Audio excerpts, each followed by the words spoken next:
Esta semana, en Vaticano, acompañamos al Papa Francisco en su 39º viaje apostólico al Reino de Bahrein. Les presentamos a Natalia Charkova, la pintora del Papa que acaba de terminar el retrato del Papa emérito Benedicto XVI. Y nos sentamos con el padre Daniel McCarthy, monje benedictino, para mantener una conversación sobre la liturgia. Todo esto y mucho más, ahora, en Vaticano.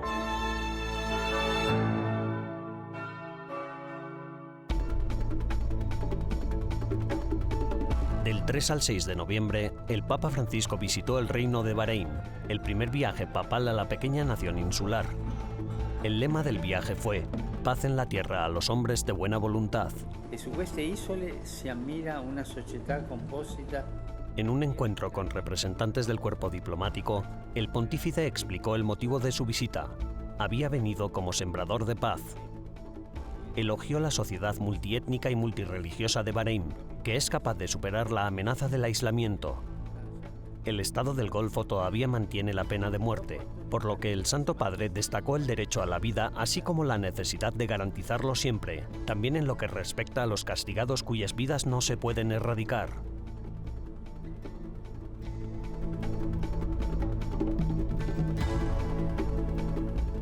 Al día siguiente, en la clausura del Foro de Bahrein para el Diálogo Oriente y Occidente para la Convivencia Humana, el Papa Francisco leyó su discurso. Hizo un llamamiento a todos los líderes religiosos para que trabajaran juntos por la paz y promovieran la educación con la intención de acabar con el extremismo.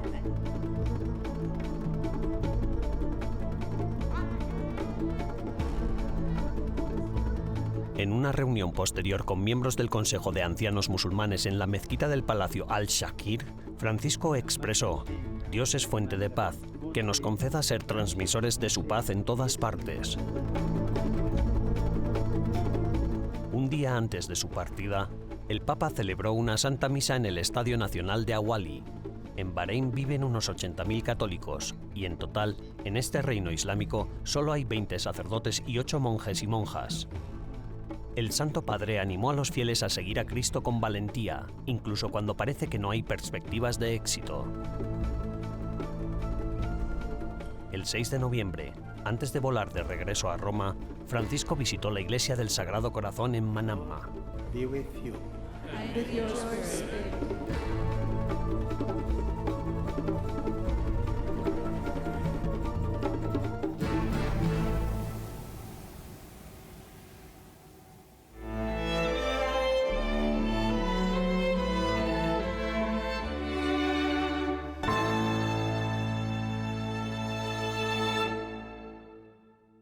Il festival quest'anno ci tiene particolarmente a esprimere.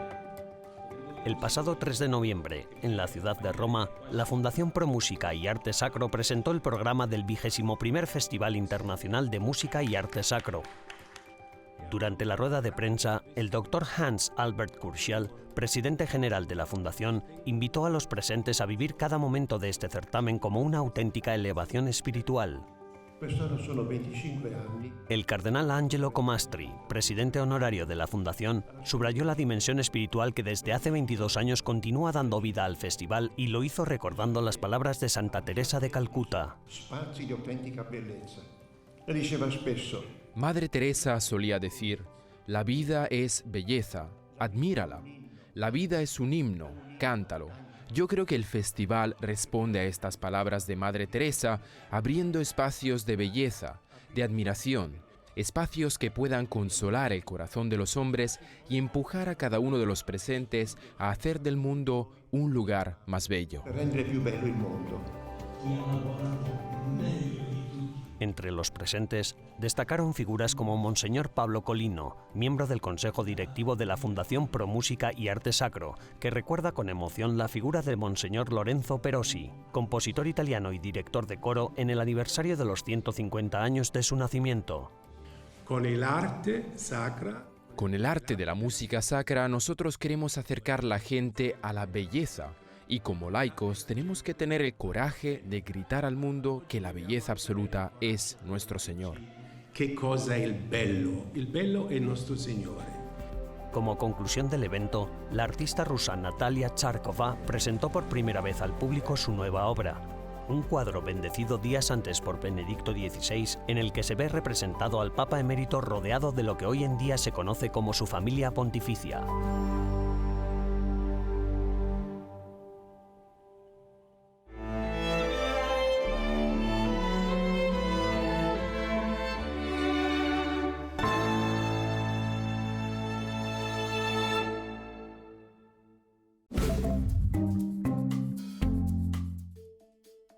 Hola y bienvenidos a las novedades del Vaticano de esta semana, las noticias más relevantes del Santo Padre y del Vaticano. En el mes de noviembre, el Papa Francisco llamó a los católicos a rezar por todos los niños que sufren, especialmente por las víctimas de la guerra y los huérfanos. Todavía hay millones de niños y niñas que sufren y viven en condiciones muy parecidas a la esclavitud, dijo el pontífice en un videomensaje. No son números, dijo, son seres humanos con nombre, con rostro propio, con una identidad otorgada por Dios. Deogracias Nandagano Mancocube, el nuevo embajador de la República Democrática del Congo, se reunió con el Papa Francisco en el Vaticano. Tras el encuentro, el diplomático declaró: "Los congoleños siguen esperando la llegada del Papa a la República Democrática del Congo". El Vaticano había confirmado que el Papa Francisco visitaría el Congo y Sudán del Sur a principios de 2023.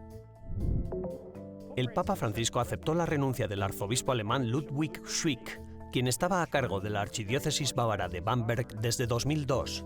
Schick estuvo recientemente bajo presión por la gestión de los casos de abusos sexuales en su diócesis. El arzobispo, en un comunicado realizado a principios de año, declaró que había preguntado al Papa si podía dimitir.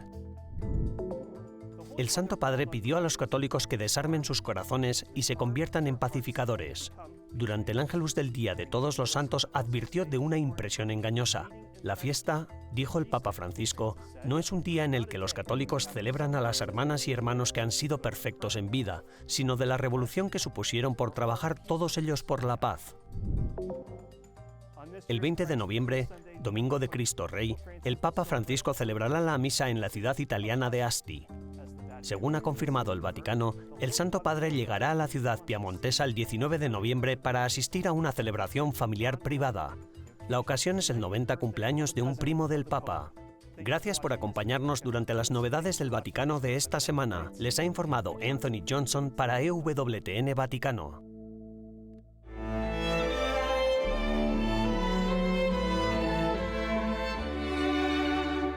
En breves instantes, regresamos con más en Vaticano.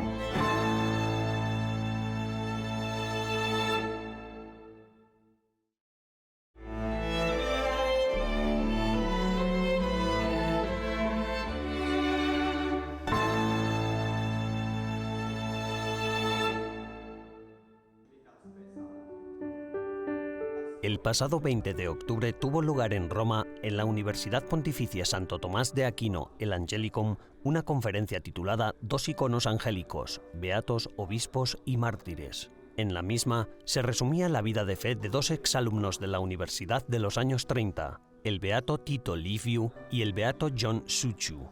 Ambos procedían de Rumanía y sufrieron el martirio durante la persecución del régimen comunista. Durante la persecución comunista en Rumanía, La persecución comunista rumana intentaba desviarles de su fe católica. Lo único que debían hacer era dejar de reconocer al Papa, al Santo Padre, dejar de pertenecer a la Iglesia Católica y pasarse a la Iglesia Ortodoxa. Según los perseguidores, aquello era una transición muy sencilla. Les dijeron que mantendrían sus sedes episcopales, que seguirían siendo como hasta entonces, pero ya no como católicos, sino como ortodoxos. Ellos, sin embargo, se limitaron a decir, sin levantar la voz, que era un paso que ellos no podían dar porque la fe y la vida eran una sola. No podían renunciar a su fe sin renunciar a su vida.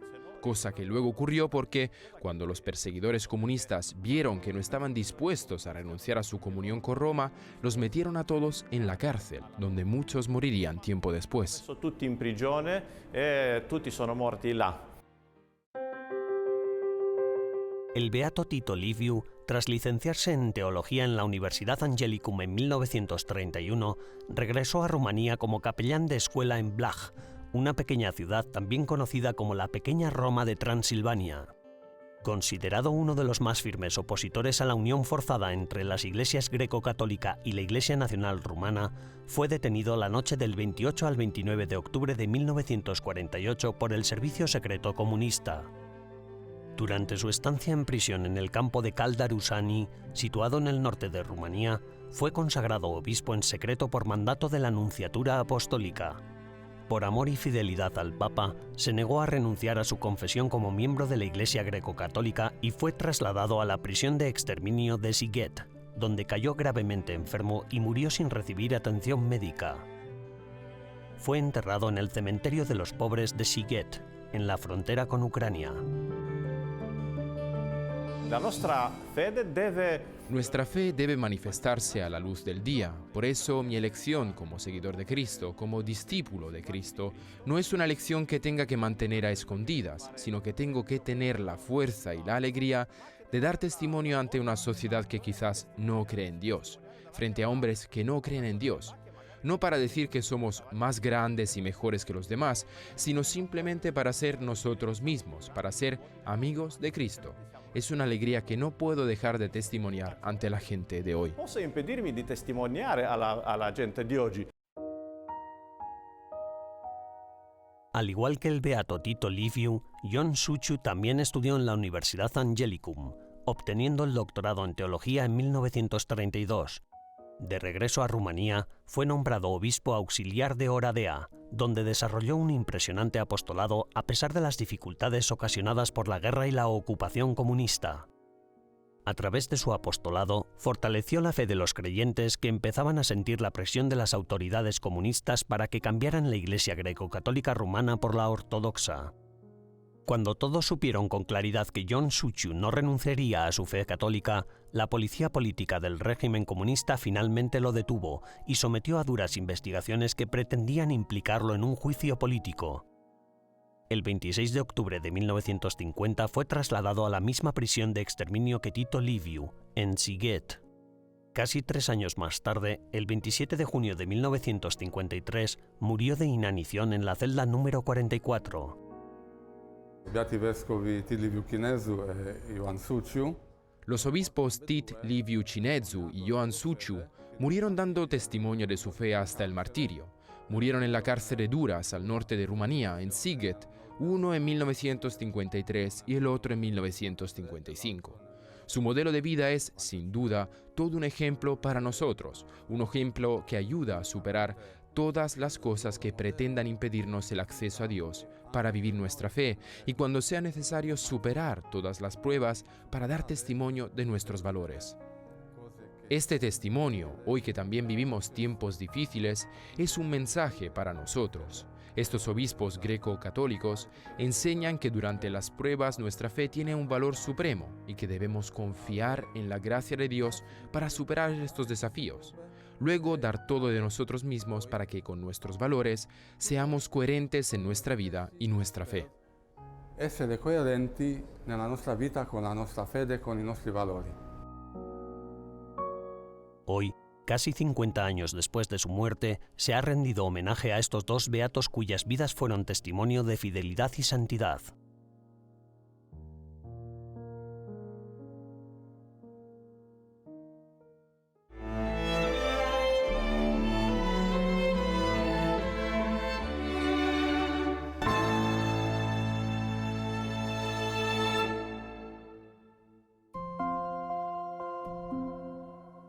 Al celebrar el 60 aniversario de la apertura del Concilio Vaticano II, recordamos uno de los grandes regalos del concilio, que fue el énfasis puesto en la traducción de la liturgia. El padre Daniel McCarthy es un monje de la Abadía de San Benito, en Atchison, Kansas, que enseña liturgia en el Instituto Pontificio de Liturgia con sede en San Anselmo, Roma. Hablamos con él sobre la importancia de la particular atención que el concilio prestó a la traducción de la liturgia. Muchas gracias por recibirnos hoy y por su disposición a hablar con nosotros. Gracias a ti, Benjamin. Me alegro de estar aquí para charlar contigo.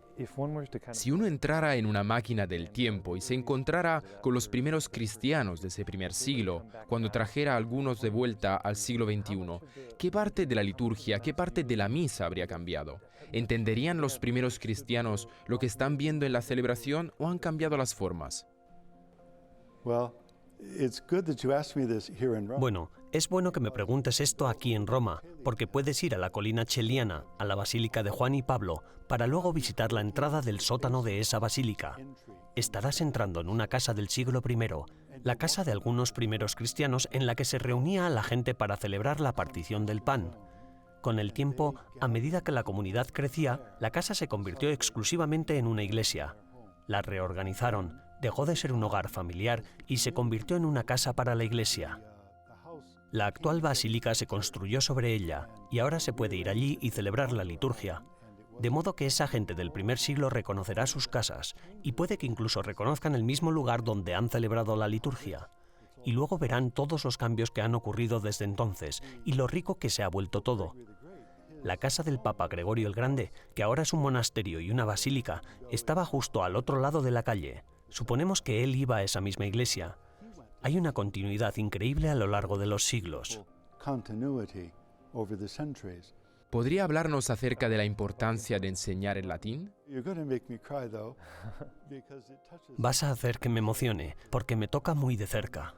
Llegué a Roma en 1999 y el padre Reginald Foster, el carmelita descalzo que escribía los documentos en latín para 4 papas distintos, todavía enseñaba en la Universidad Gregoriana y yo estudié con él. Trabajé con él durante varias décadas. Hacia el final de su vida, empezamos a escribir juntos su método para enseñar latín. Falleció hace muy poco, justo hace 1 año y medio.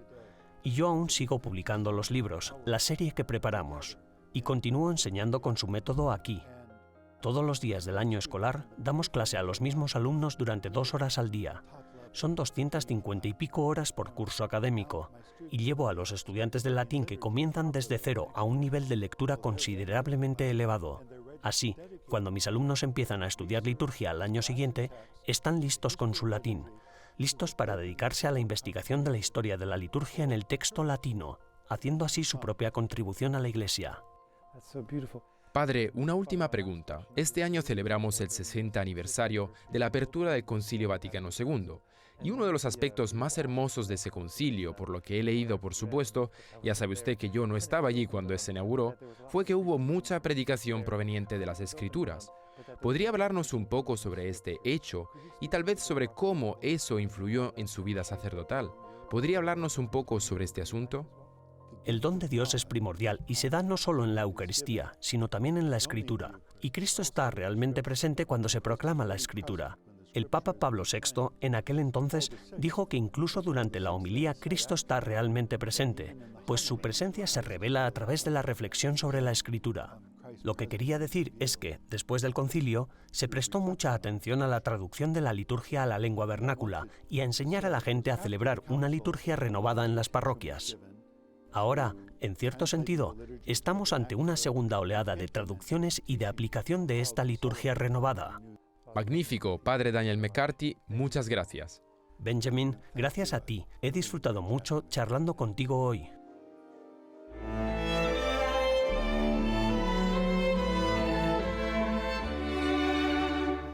Tras una breve pausa, regresamos con más en Vaticano.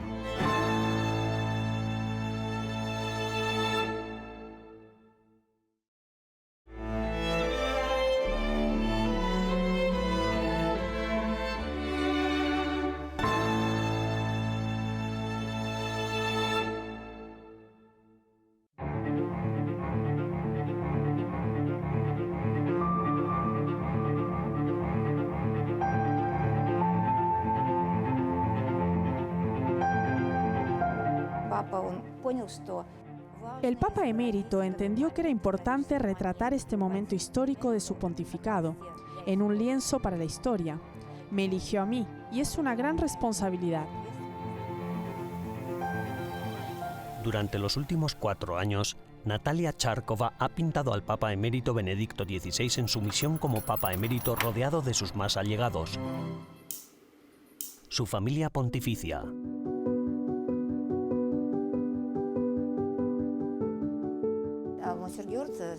Monseñor George es su secretario privado y simbólicamente recaba para la historia todo lo que dice el Papa Benedicto. 4 mujeres consagradas, miembros de la Asociación Menores Domini, se dedican al servicio del Papa Emérito, acompañándolo y apoyándolo en su misión. Aquí, delante del todo, está la hermana Carmela, mirando con cariño y atención al Papa. Es como si el Papa iluminara su rostro. Está cosiendo un botón de su sotana. Hay un dicho popular que dice: si quieres pedir un deseo, debes coser un botón. Entonces, Sor Carmela pide un deseo, que el Papa esté siempre sano. Bueno, en realidad, habría que preguntarle a ella cuál es su deseo.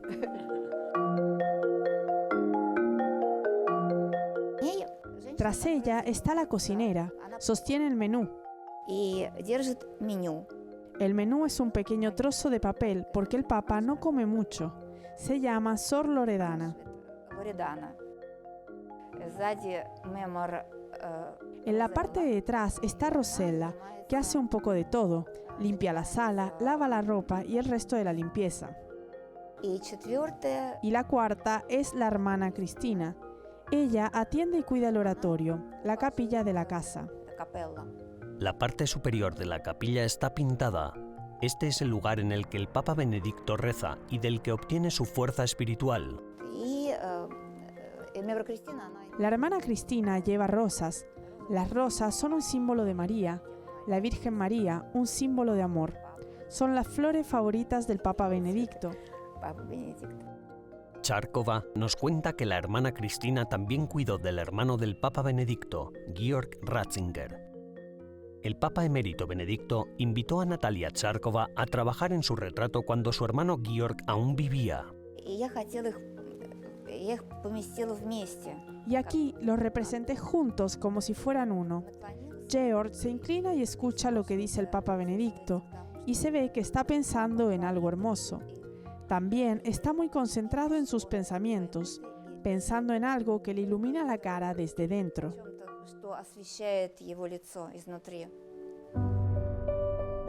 Natalia es una pintora rusa. Se trasladó de Moscú a Roma en 1994.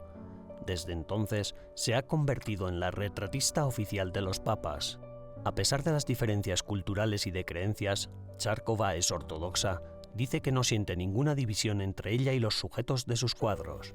Después de muchas visitas al Papa Emérito durante los últimos 4 años, empezó a verse a sí misma como una parte de la familia pontificia.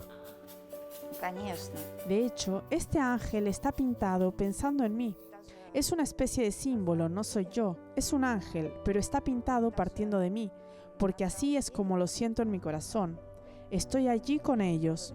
Cuando estaba pintando este retrato, vinieron los tiempos complicados del aislamiento por el COVID.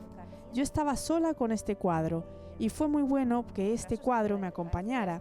Me levantaba y decía: «Buenos días, Santo Padre», y cuando me acostaba: «Buenas noches, Santo Padre». Charkova emplea la luz como un tema recurrente en sus cuadros.